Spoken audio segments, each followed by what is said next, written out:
Yes?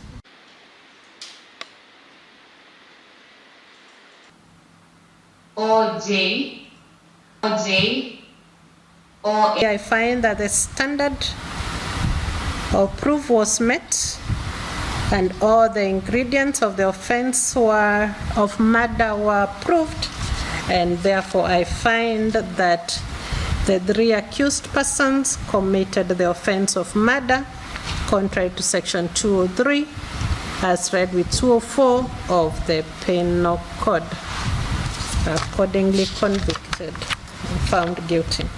And that the unlawful killing of Isaac Kasim Jiro was a natural and probable consequence of that common design, and each accused person bears equal criminal responsibility for the offense. We therefore don't have any reason at all for anybody to think of absconding. I therefore urge that you extend the bond to the date that you will give. I will not allow the application.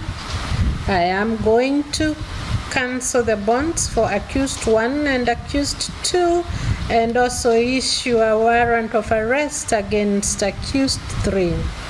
A brother was brutally killed in the hands of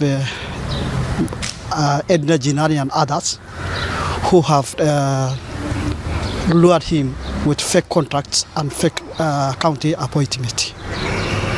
We have so far, it is almost a decade. He was killed on 8th of and we really appreciate the judiciary and Madam Justice for that. Also, I also appreciate the community for the support they have given us.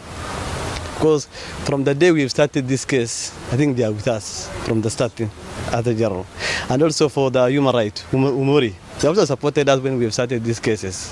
So we really appreciate. I know our brother will not be back, but what we need is justice. We really appreciate judiciary, ingawa imechukua muda mrefu, familia kidogo wamepata restoration kuona kuwa wale watafungwa. Itarudi tarehe 30 September. I've also incurred financial deficit for many years that we have been traveling all the way from Mandera to Mombasa on several occasions to come and witness and looking for justice. But alhamdulillah, thanks